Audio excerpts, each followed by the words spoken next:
Hi, I'm Jim. And I'm Jeff. Thanks for listening to the Stanching Tyranny Hour. Pour yourself a cup of coffee and pull up a chair while we start the march toward liberty. That doesn't make sense. How does one march while in a chair? Good question. You can figure it out. You're the engineer. Well, stay tuned and we'll let you know on 1450 AM WPG. Good morning. Good morning. The opinions expressed may not be those of the station, et cetera, but they're ours.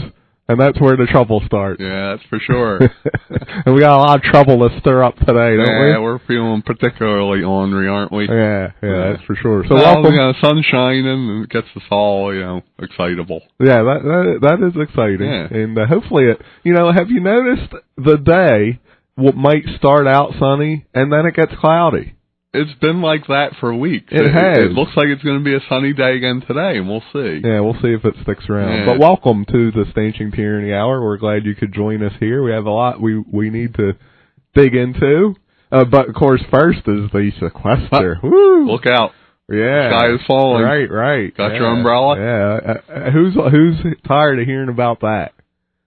Yeah, you can't see it, but Jeff's raising his hand. Yeah, right. We're on radio. And Scott's raising his hand, too. Yeah. So, just real quick, I just have to say, it's such a bunch of drivel. So, these cuts, even after they quote-unquote, $85 billion, they will spend $15 billion more than they did last year. Right. Yeah, so they're not cutting nothing. These cuts aren't cuts. They're decreases in the planned increase. Right. So we're still increasing. Yeah. We're just not increasing as much as they would like. Yeah. Now, did you notice, by the way, I'm quite proud, I hit a personal milestone. You did? Yeah. Congratulations. Yeah, well, I'm on track to cut 10 pounds from my weight. That's right. You've been working on I that. have. But I thought it was 15 pounds. Well, I planned on gaining 15 pounds. Right. Over the holidays. In the winter, you tend to eat a lot. So I was planning on gaining 15 pounds. Mm-hmm. But I only gained 5. Oh. So therefore you cut 10. That's great. Congratulations. Thank you very much. Yeah. Wow, that's terrific. Yeah. So anyway, we have more budgetary news, more local to here. Mm-hmm. New Jersey. Yeah. The Christie budget address happened this week. Yeah, we're going to talk about that. Yeah. We're going to talk about that. We found some information from a caller last week asked about gas prices. Yeah. Going up. So I found some that information was on that. Pat, Yeah. And I hope we have some new listeners, by the way, from Monday. If we do, we welcome you. And hopefully you stick around and listen to our show. We'd love to have you. And we'd love for you to become a fan on Facebook. Yeah. Right? Everybody's definitely on Facebook these days. Yeah. Stanching Tyranny. Just do it in the search bar. Look us right up. Mm-hmm. And while you're there, WPG, friend them too. Yeah. Definitely. Okay? Their page. So gasoline. Inflation.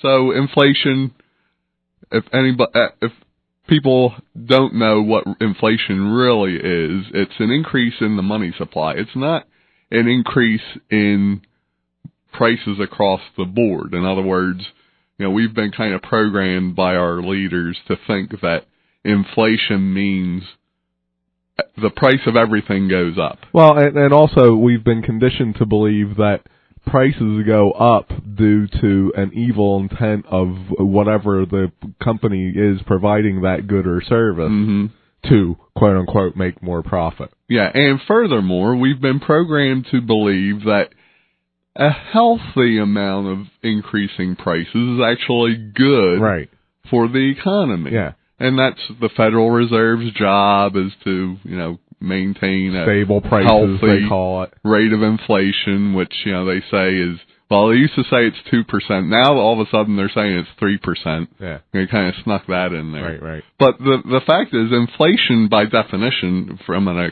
economic standpoint is an increase in the money supply, the amount of money that's out there in circulation. Right. And inflation doesn't hit all prices across the board. It hits certain sectors. Yeah. And fuel, energy, is one of them. So, we've been seeing our prices of gas go up, and that's inflationary. The reason is you look at where gasoline comes from, it's fuel oil or crude oil, and used to be, a barrel of crude oil be, $50, $45. We've seen it less than that. Yeah. Well, so the prices increase, and it sets up a new normal. Right. So we're at the point where we have a new normal. We're not going to see $50 a barrel crude oil. We're not going to see $2 a gallon gasoline. Right. And the reason is the new normal is now $90 a barrel. Mm-hmm. That's kind of pretty much the new accepted bottom. Right. It's not going to go below that. Yeah. That's the new bottom. And that's the trend for prices for virtually everything that you buy. Right. Yeah, including tacos from Taco Bell. Yeah. The amount of horse meat. Right. Well, that's a whole separate subject. But the other thing that's going on and that's affecting us here in New Jersey specifically is refineries. Right. They're closing down refineries. Yeah. And when you close a refinery, first of all, it's a big deal to close one of them suckers. Yeah, it's not like you can just turn off the lights and go lock home. the door. Yeah. Right. Yeah. But, just as it's hard to close one down, it's hard to open a new one up, especially these days. And we with have all the controls. We have that one right in our town there. Right. Eagle Point. Yeah. And I didn't know this, but when you run in a refinery, you're running that sucker at 95 to 105% capacity all the time. Wow. Yeah. I didn't know that either. Yeah. And so to shut it down is, like you said, it's huge. Right. Because all that capacity is now gone. Yeah. And so that just illustrates our refineries are manufacturing gasoline nonstop. Right. I mean, it's a nonstop activity. Yeah. So when you close one down, what happens?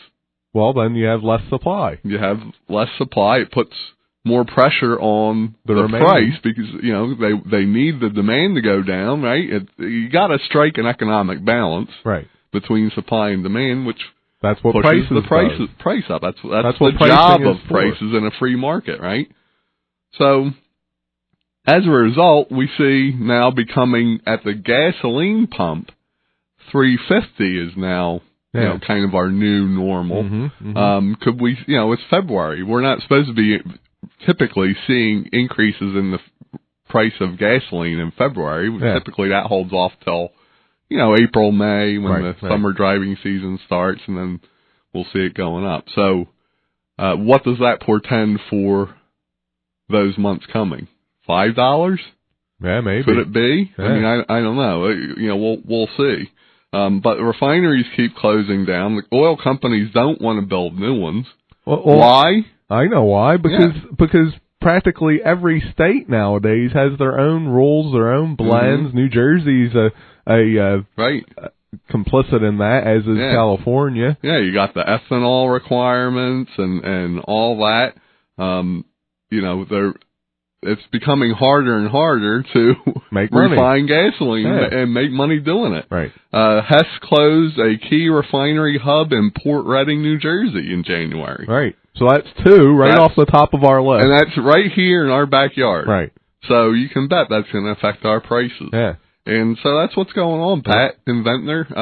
We're seeing two things working at the same time. Classic inflation, increasing the money supply. At the same time, we're seeing decrease in supply because of these government regulations that force the closure of refineries. Yeah. But so there you go. We have a call. Carl? Oh, good morning, Carl. Good morning, Carl. Good morning, Jim and Jeff. Good morning.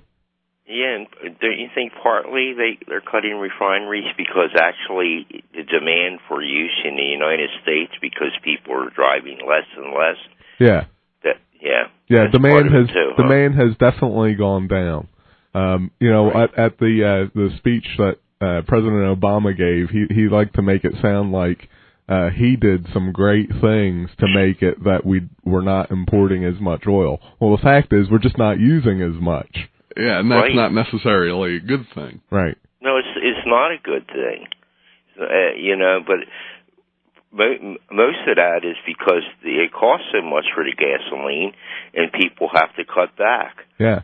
So that's the reason for that. And so then you have people driving less. Mm-hmm. say our state, they're getting less tax revenue from the gasoline, right? And so we have our distinguished Senator Jim Whalen. Okay, I'm being facetious, but he sponsored a bill S2531. Have you heard about that one? No. What is that? No, he's the only sponsor of it too. It's election year. I'm surprised he was so intelligent to do that. You should look it up. It's what he's trying to do, and I hope that Sheriff Ballas wins the election, becomes our new senator, and Whalen's going because of this bill and also that bag bill where 5 cents for each bag at the grocery store. Right. S2531. It's for all passenger cars to pay roughly 0.8 of a penny per mile that you drive.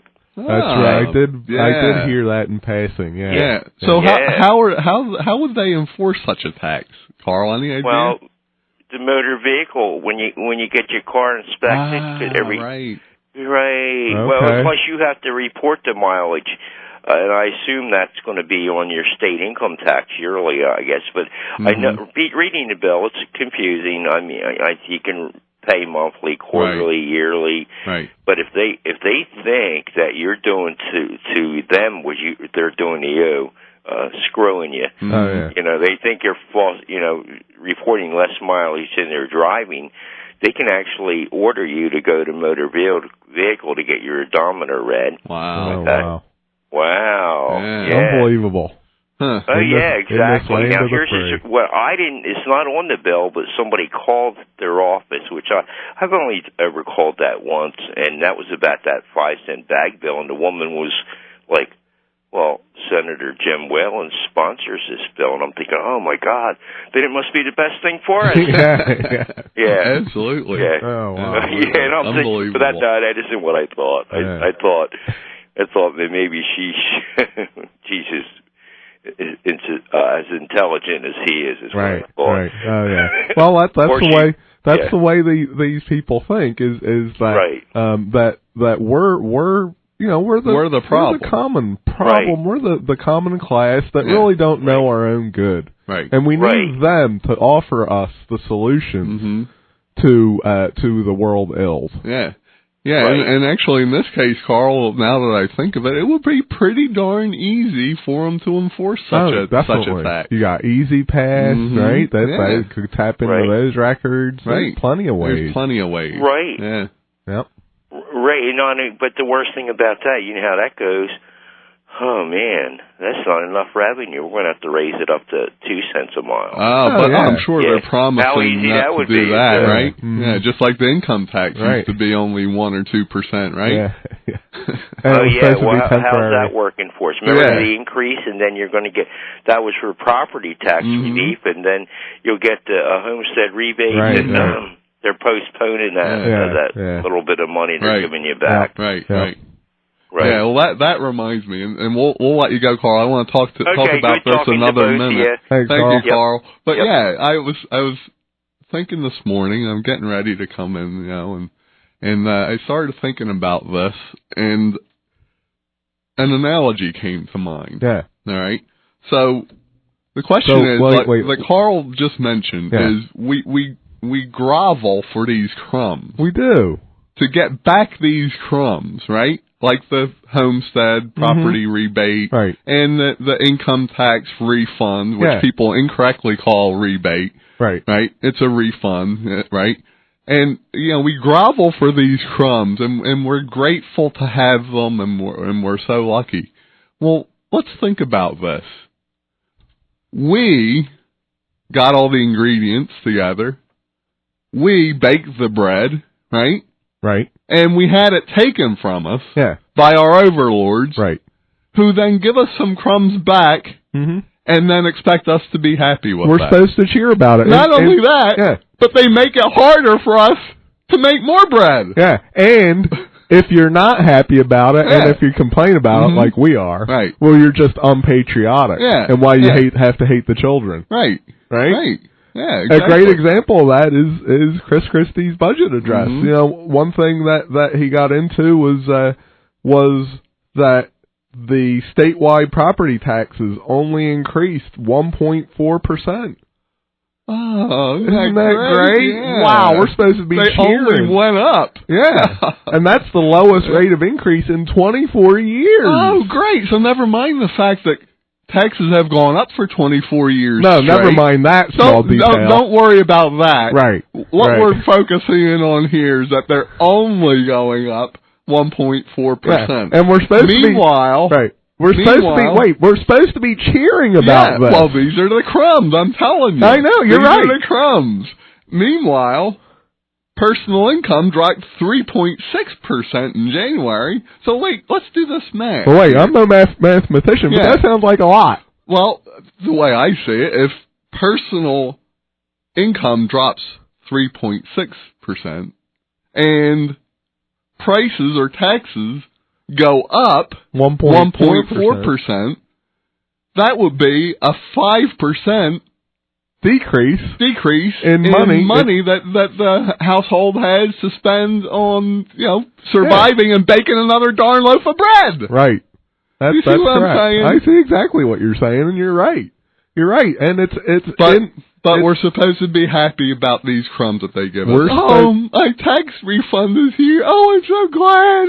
Oh, it's great. Yeah. We're supposed to be cheering the statement by Governor Chris Christie that property taxes went up 1.4%. Right. We're supposed to be heralding him as a great small government conservative, yet our property taxes went up 1.4%. And have been going up for 24 years. Yeah. Right? I see you have the sound queued up for. Did you want to play that now, or I wasn't sure where that... Well, yeah, that's we're going to get into that. Okay. Not quite yet. Not quite yet. Because the other thing I want to talk about is a couple things. He talks about the record amount of funding in this budget address for the schools. Ah, the schools, right. Yeah. Now, I don't really get that. We already spend so much money on schools here in New Jersey. Well, apparently it's not enough. Apparently it's not. Yeah. So, we live in a state where the average New Jerseyan pays over 60% of their income in taxes at all levels. Well, look at all we get for it. I mean, that's ridiculous. I mean, have you seen Tilton Road lately? Yeah. The roads. That's right. Tilton Road's a beautiful example. Yeah. So here we are. We got these increases for the schools, and why? Why do we have the increases for the schools when I read this very week about these superintendents of these schools that are receiving a pension and a full salary at the same time? Well, it's to make for better education. That's why. Okay. That's why, yeah. Yeah, you have that story, right? Yeah, I did. Did you see that? I did. Yeah.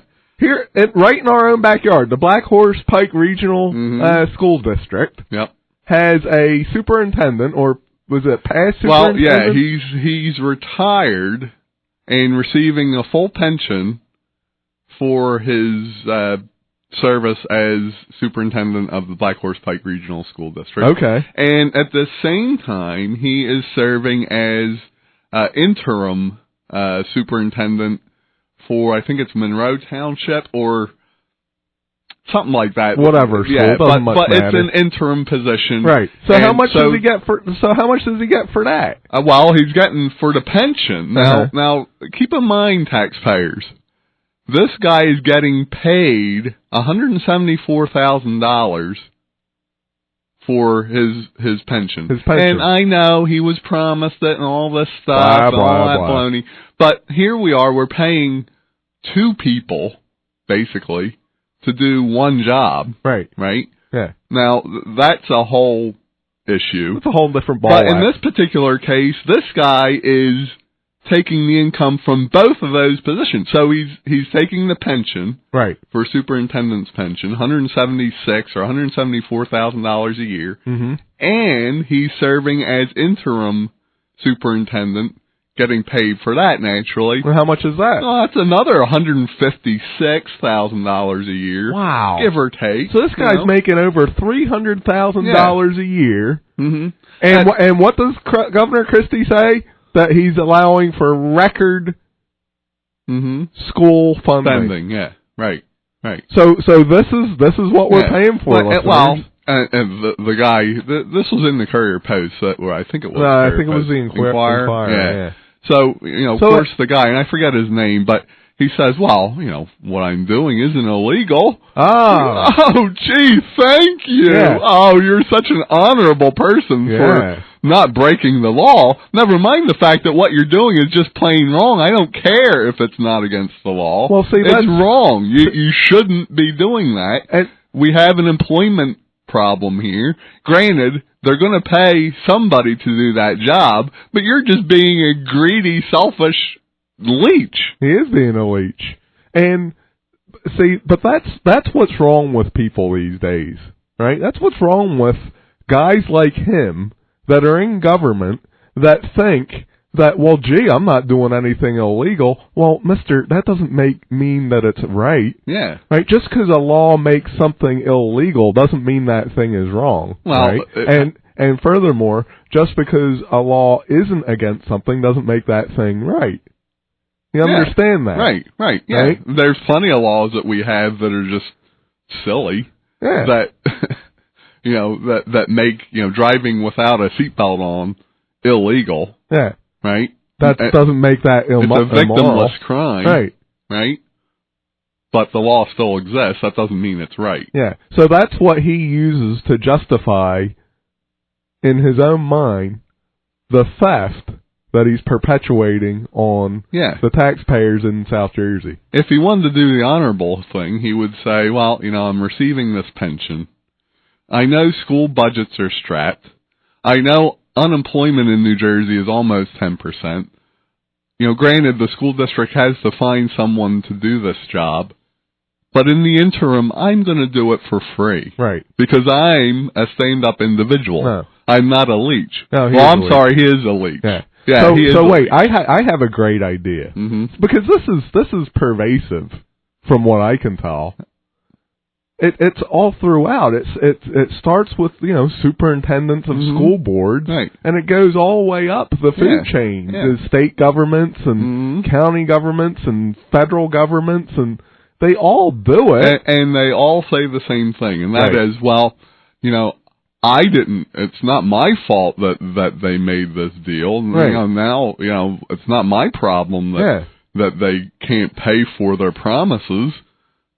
Yeah. So we got this record funding so that there's more. So we can pay more people to not work. Yeah, and at the same time we can pay more people to suspend little kids that make Pop-Tart shaped guns. Well, I think that was more of an issue of defacing a pastry. Ah, right. It wasn't so much. So they can work on those important things. Right. Yeah. But this is pervasive. So here, I got an idea for superintendent, whatever his name is. Yeah, what is his name? I don't know. It doesn't much matter. Black Horse Pike Regional School District. Yeah, superintendent, whatever your name is. Here's the deal. Superintendent Leach. Superintendent Leach, let's call him. Yeah. All right. So you work for government, right? At whatever level, and you're getting these sweet retirement benefits, pensions. You're getting the health care. You're getting all that. Made. And then not only that, but you're double dipping by getting it all over again. Right. By working in the same thing. Yeah. At the same time, you're receiving all these retirement benefits. Right. Right.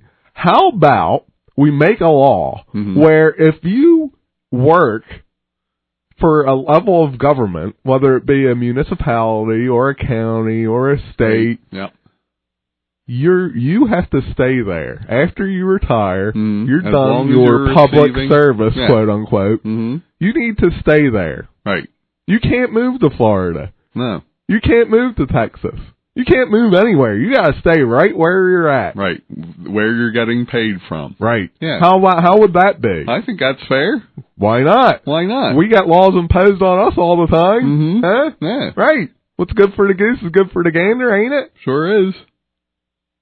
Would that solve the problem? It makes perfect sense to me. So, I mean, if we have to accept the fact that this Mr. Leach is going to get his pension, which of course he is, I'm not saying that he shouldn't.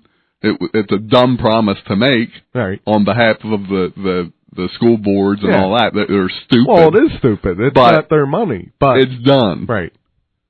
So that money should stay in the community from which it is being extracted. Yeah, it should. So as a result, he should have to stay. It's forcibly taken from the people that work hard in that community that have 40% left over, roughly. Right. The crumbs. To make sure that he can have his $179,000 a year pension. And then he's going to take that and go to another state? Right. So that you're left behind here paying it to make sure that he's sipping pina coladas down there in Florida or wherever it is. But again, the attitude from him will be, oh, it's not my problem. I didn't make the promise. Yeah. Well, they shouldn't have made the promise then. Remember, there was a time where when you worked for government, it was considered a quote-unquote public service. Yeah. Right? There was a time where the government jobs didn't pay all that well. And there weren't much as far as benefits. But let's not kid ourselves. That was a long time ago. It was a long time ago. Decades. But so let me ask you this. Why would we get from that to where we are now? Well, the reason is because people will sell their soul for $1. Right? Mm-hmm. And that's what Mr. Leach has done. And that's what our governor has done. And unfortunately, we have to call it out for what it is, right? Mm-hmm. Because this will keep happening. It said in the Bible, money is the root of all evil. That doesn't mean that it's the corporate head of whatever that's making a profit is the problem. It's selling your soul for some sort of benefit. Yeah. And so you'll have... When there's big problems in a state or a county or in a government or in a nation, like we're heading towards, where people will just do their job. Right. Why? Because they covet that pension, they covet that salary, they covet all those benefits. They gotta get them so that when their superior tells them, shoot that unarmed man, they'll just do it because they're just doing my job. Yeah, and we see it all over. We see it with the militarization of our local police forces. That doesn't just happen. That happens because they're offered money for free from the federal government or even the state. Department of Homeland Security, whatever it is. So they sell their soul to get this money to participate in this militarization of the police force. And I venture to say Governor Christie has done the same thing. He absolutely has done the same we'll thing. play some sound, but first, no doubt. Let's take a call. Pat and Ventnor. Good morning, Pat. Good morning, Pat. Yes, good morning, Jeff and Jim. You know, when I heard that Christie speech, I thought to myself, I was like immune to it because I was thinking to myself, I didn't expect to hear anything else anymore. I think I'm just giving up on New Jersey and the thought that we could ever have any relief for taxes here. Yeah. And especially when he mentioned schooling, the money we put out for taxes on schooling. Yeah. I mean, my mortgage is less than what I pay every month on taxes. Isn't that crazy? I think this is ridiculous. Yeah, it is ridiculous. You're exactly right, Pat. And yet he's got him there, and he said that he's increasing spending to record levels. And everybody cheered. Right. Isn't that wonderful? And I thought, well, you bums that are in there that are getting paid by our tax money, why would you care? Exactly. And that's the key question, Pat. You hit it right on the head. Why would they care? They're the elite. They're the elite. Pat, we're only here for one reason, to serve our masters. Right, we are the peasants. We are the peasants. Yeah, and the other thing, why on earth can't he just put our state tax down to 6%? When Corzine put it up to 7%, I mean, I think that was one of the main reasons that we got him out of there. Well, it's still 7%. They could turn it back to 6% very easily. When you go in the store and you think to yourself, oh, well, it's only 7%. But when you spend like $100, it's quite a bit of money. It sure is. Money. Yeah, and take that a step further, Pat. What would happen to the state of New Jersey if we got rid of the sales tax? We're surrounded by states that have sales tax. Would that not be a great thing for the state of New Jersey, bringing in all the commerce that would come our way as a result of being surrounded by states that have sales taxes and we don't have any? That would be a great incentive because they'd be rushing in here like crazy. Sure. I mean, we don't want to. I mean, we don't do anything to draw people here. You know what? It's just same old. It seems to be whether it's Republican or whether it's Democrat. It's just we do not seem to get a break. And another thing, you were talking earlier about the oil, and I was listening. I always both sides of the aisle. I do vote Republican, but sometimes I wonder. But anyway, both sides of the aisle, I always look at everything. And I was watching C-SPAN where they were talking about the pipeline. This is a couple of weeks ago. And there was like sort of a demonstration. And there were all these Indian tribes from Canada, native, I guess you call them Native Canadians from Canada. And they were talking about where the pipeline started. And they were saying like the water was polluted and blah, blah, blah in Canada. And I'm taking everything with a grain of salt and listening. And then they're saying that if the pipeline comes down here and goes all the way through USA, and then when it reaches its destination, they're going to put it on ships and send it to Asia. I'm thinking, what do you think? I thought it was for us. I thought it was to help us with the oil. Right. So there you have it, Pat. That's a great example. You think that's really true? That's what they're going to do, or it could be. Are these just people that are just like with an agenda to stop the pipeline? It could be either one. And so the real question is if that additional crude oil that they're shipping down through this pipeline, if that's going to be more supply available, will that drive the price down? It should, in theory. Right. I don't know that we'll see it at the gas pumps because of all the machinations that have to happen to make it get there, and the fact that our refining capacity is down. So, really, if you look at the government in general, a lot of the government and the communists that are pervasive throughout government and throughout universities have thought that America is high on the hog, and America needs to be set back a few rungs. Right. What better way than to keep energy prices high in America while we send it overseas? Yeah, and the truth of the matter, Pat, is that's very likely that's what would happen because we're broke. Yeah. They have the money, we don't. Yeah. So they. Something else too. You said earlier about places closing down. All the gas stations around my area. Well, we don't have any event there anyway. But there was one in Longport that closed. There was I see them in Ocean City being closed. Yep. I see the ones in Atlantic City and Albany Boulevard. They're all closed everywhere you go now. They're closing. Yeah. So you did have a point when you were saying in the beginning that everything is getting too high and everything else. Okay, Jeff and Jim. Great show as usual. Let somebody else get it. Have a nice day, though, Thank guys. you, Pat. You too. Yeah, that's one business I would not want to be in. Yeah, it's got to be a tough business. Definitely. Retail and gasoline. Yep.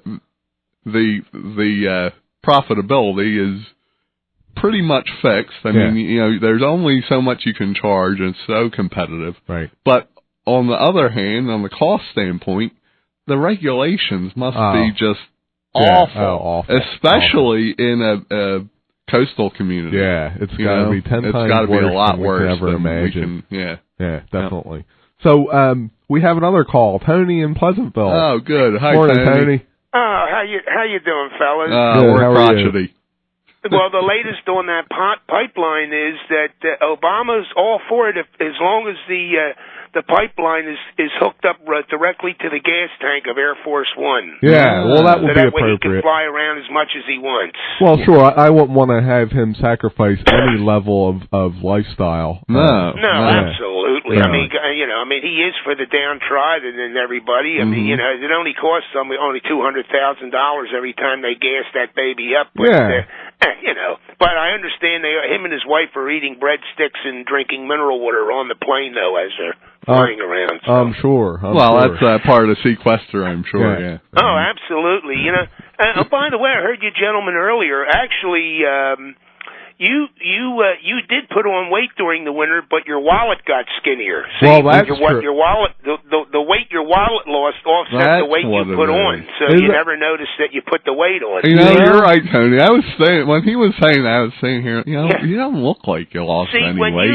The next time you get on the scale, you have to weigh your wallet separately. You'll notice the weight difference. I'll do that.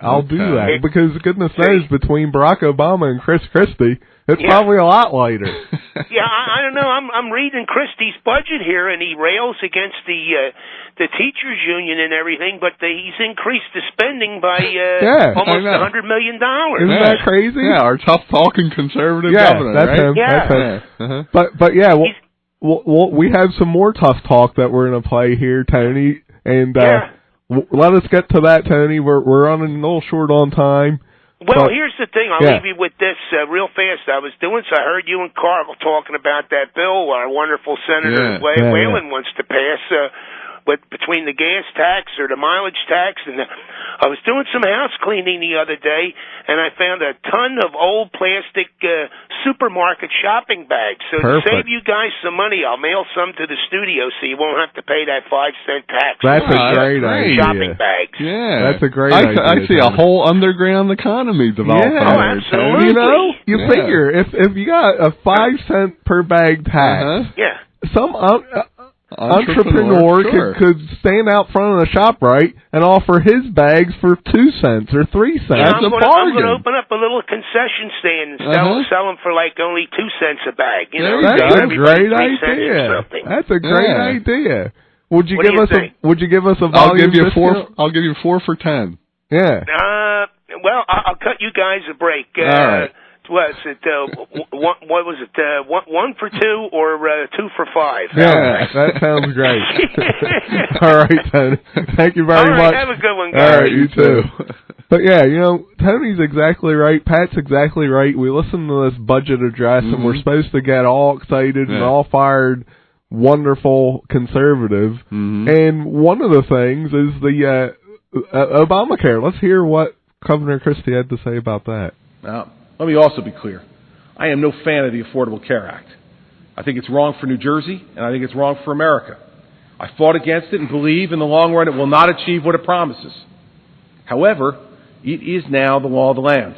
All right. There you go. I will make all and see, that's what they do. Yeah, that sounds vaguely familiar. It does. You know? It does. I swear, it's the whole Pat Ryan thing all over Paul again. Ryan, whatever his name is. Well, let's play his video, because it sounds an awful lot just like that. Madam Speaker, this bill offends my principles. Ooh, yeah.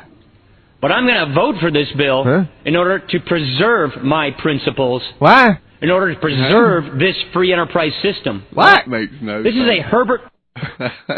What the heck is he talking about? So it's the same thing. You know, we put like 4 more chins on him. He'd look almost like Chris Christie. Yeah, I'll say 4 more at least. Yeah. But see, that's what they do, listeners. Yeah. That's what they do, and it's at all levels. We heard a guy on the radio from local here. I'm not going to say who he is because I don't want his pants to get all tied in a knot. But basically, he said, "Well, he was asked about the Second Amendment." Yeah, and it was from what I heard, he was asked twice. The first time he was ignored. Right. He didn't answer the question. Yeah, he didn't answer the question. Yeah. The second time, he actually did finally say something about the Second Amendment. Yeah, and you know what he said? Yeah.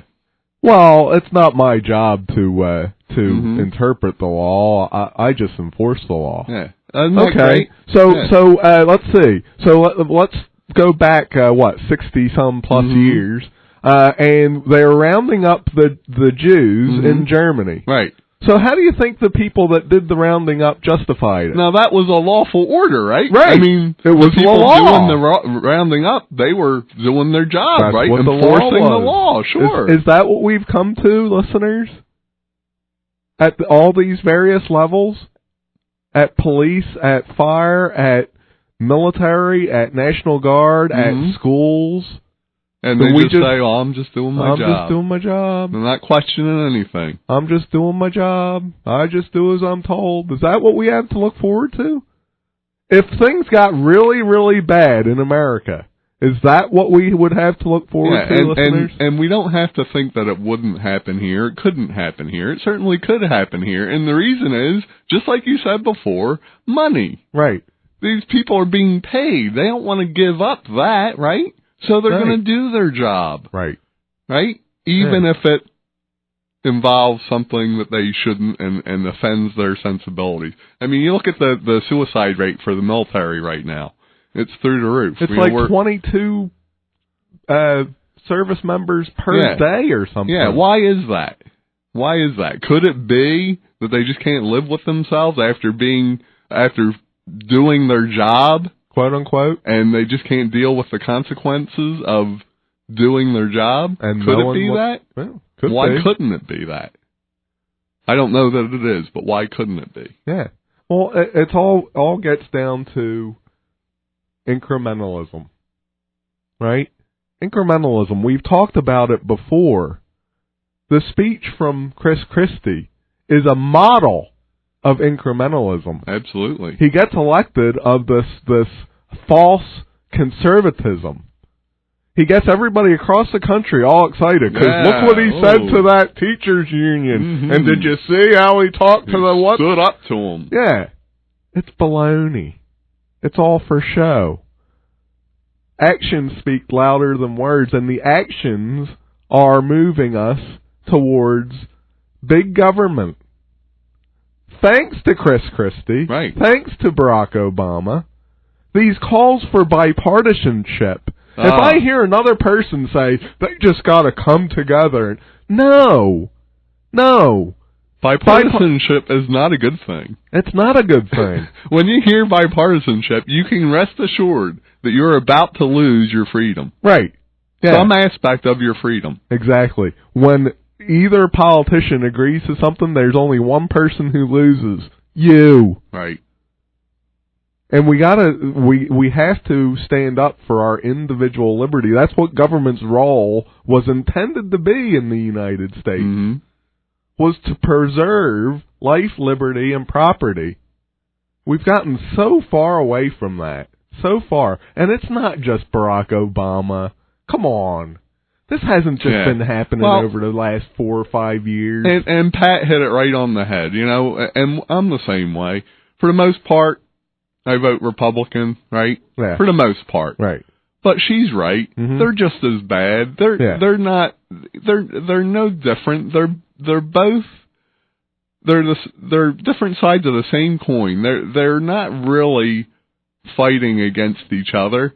They just disagree on how to get to the destination. Right. But the destination is the same for both parties. Yeah. And the destination is bigger government and less freedom for you. That's all there is to it. That's it. Yeah. Why don't we take a break? Yeah. You're listening to the Stanching Tyranny Hour with Jim and Jeff Stanch on WPG 1450 AM. The SunPower solar lease is a really popular way for people to go solar these days, and I can see why. You can go solar with no upfront costs and no payment until the system is up and running.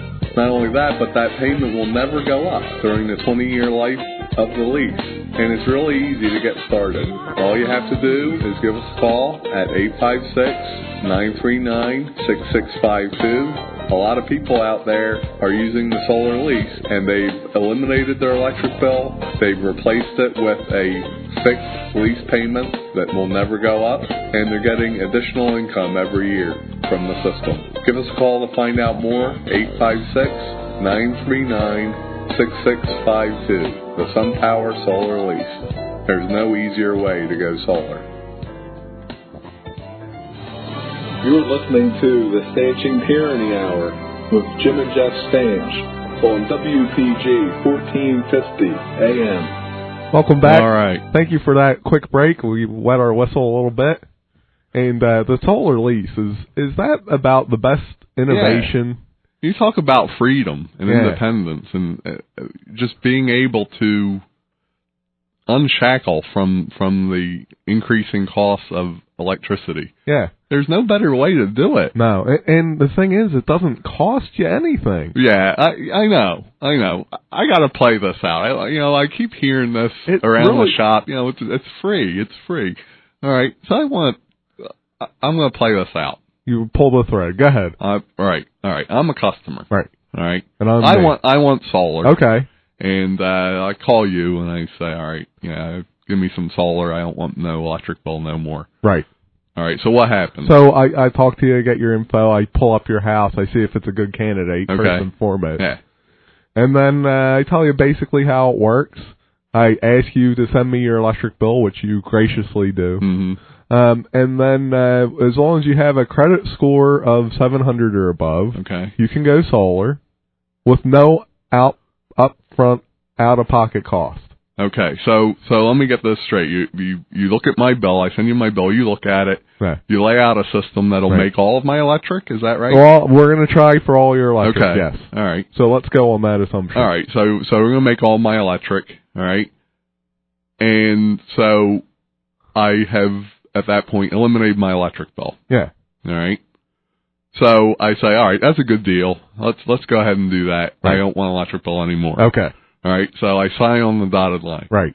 How much do I give you right there? I got to give you something. No, you did. You signed up, and in dollars, you have to give me exactly zero. Okay. All right. So I sign up. I give you zero. Zero. All right. So then what happens? Well, then we got a lot of paperwork to do, all of which we gladly take care of on your behalf. And we got the interconnection and all the state paperwork and all kinds of paperwork. All told, we got a good 2 to 3 months worth of paperwork. Wow. Okay. To send and get taken care of on your behalf. You don't have to do anything. We do it for you. Okay. So you're doing all this stuff, and presumably everybody says, yeah, okay, Jeff can have solar. So then we arrange for the delivery of the material. That's what I'm getting to. The material comes to my house. Right. I got to give you something at that point. How much am I giving you when the materials come up? Well, you will be giving us some papers. Okay. But they're not money. Right. You have to sign the thing that says the materials were delivered. Okay. And how much money do I get? That's all I care about. How much money do I give you? You don't have to give us any money. So I've given you no money when I signed up, and no money now? That is correct. All right. So now the guys show up to install it. Right. Right. And they're climbing up on the roof, and they're making a lot of noise and banging around all up there. And then we're finally done. Ah, right. Then you come, and I got to give you some money. Well, no, you don't have to give me any money. Now, I will have a form for you to sign saying that the system has been installed and it meets your satisfactory approval. Right. But dollars-wise, you will give me exactly nothing. All right. So I've given you nothing when I signed up. Correct. I've given you nothing when the materials show up at my house. Correct. I've given you nothing when the guys installed the system. Correct. All right. There's a catch. I know it. We'll get to it. Well, the next I'm going to pull it out. All right. So the next thing that happens is then you have to get the system turned on. Right. So that gets turned on when your meter gets replaced by the electric company. Okay. So they have to come out and put in a two-way meter, so it'll record electric going both ways. Makes sense. Coming in and going out. Okay. So they come and do that. They come and do How much do I pay for that? Nothing. Okay. You don't pay anything for that. All right. So they do that, and then it gets turned on? It gets turned on, All right. So now it's turned on. It's making electricity. Right. So now how much do I give you? Go ahead. All right. Well, at that point, you don't give anything. Nothing. Zero. So now, I have solar on my house now, making energy, and I've still given you nothing. Right. Now, soon after, you'll get an electric bill. And how much will that be? Well, hopefully zero. Okay. Depends on the timing and that sort of thing, but hopefully zero. But it'll be at least less than it would have been otherwise, right? Well, yeah, I'm making my own electric. Right. And then eventually, probably 30 to 45 days after it's been turned on, you'll get your first solar lease bill. That's the bill. All right. So how much is that going to be? Well, that's going to be right around what your electric bill would have been in the first place. Wow. Yeah. So I paid nothing at all to have the system installed and turned on. Right. And now I'm getting a lease bill for an amount that's the same as what I would have paid the electric company for that electricity. Yeah. And, all right, so how much is it going to go up over the course of time? It won't go up. That lease payment. It won't go up. So it's going to be fixed for how long? For 20 years. So I've put myself on a 20-year budget, fixed payment budget for my electricity. Yeah. But you will get something else in the mail. Probably another 30 days or so after that. That's what I'm looking for. That's what I'm looking for. Go ahead. That's when you get the bean. Well, that's probably about when you'll get your first check. Check? Yeah.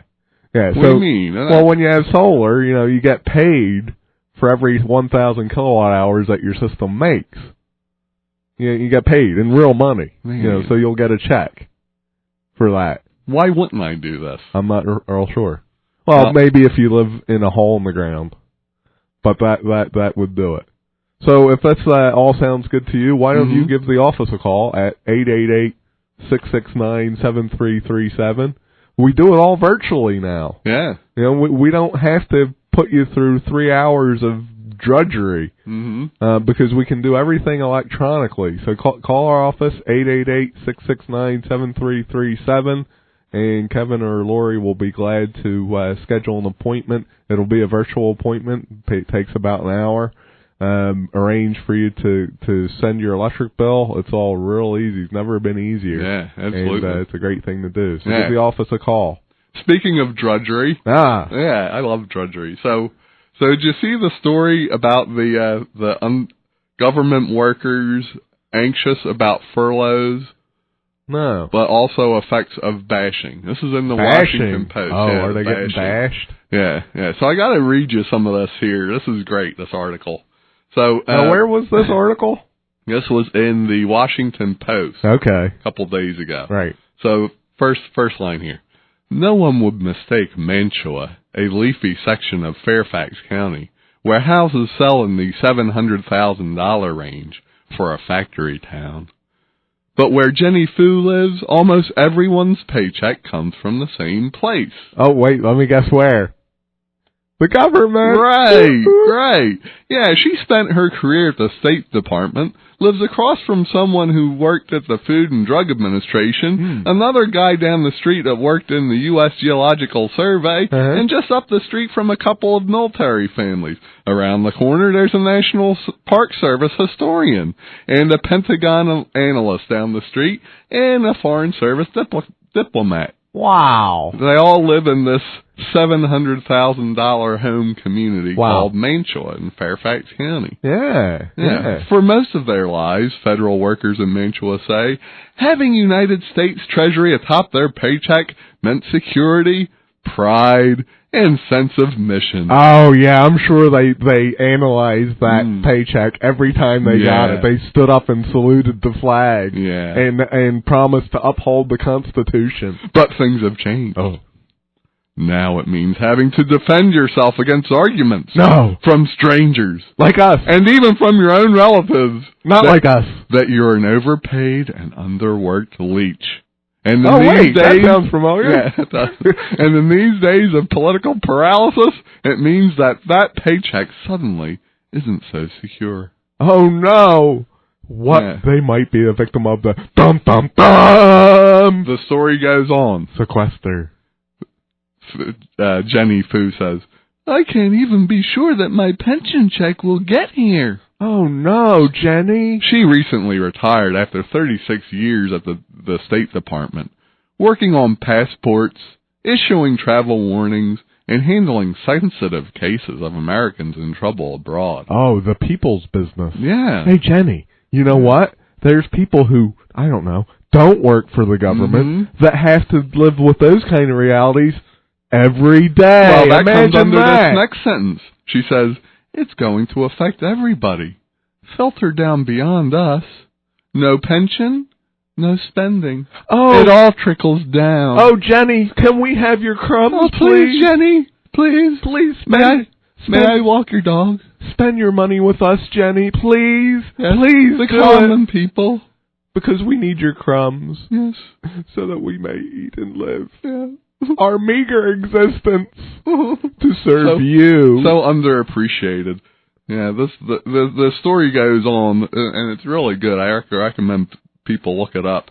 But I have to find this quote from a guy who is in the same neighborhood, and he actually talks about, that he's going to have to put off spending the $5,000 on the bathroom remodel. Oh, the poor guy. He's going to have to cancel the dog sitting service. Oh, wow. Yeah, he's going to have to pick up his own dog's poo. Oh, no. Isn't that awful? With a little baggy thing. What's going on here in this country where we have to have our federal bureaucrats pick up their own dog's poo? I won't have it. I will drive down there to whatever town that is, Mantua and there, Fairfax County, and I'll pick up dog poo for free, just so that they don't have to. Yeah, and of course the horror. He said people just don't understand the work that they do. Oh. What about the roads, he says.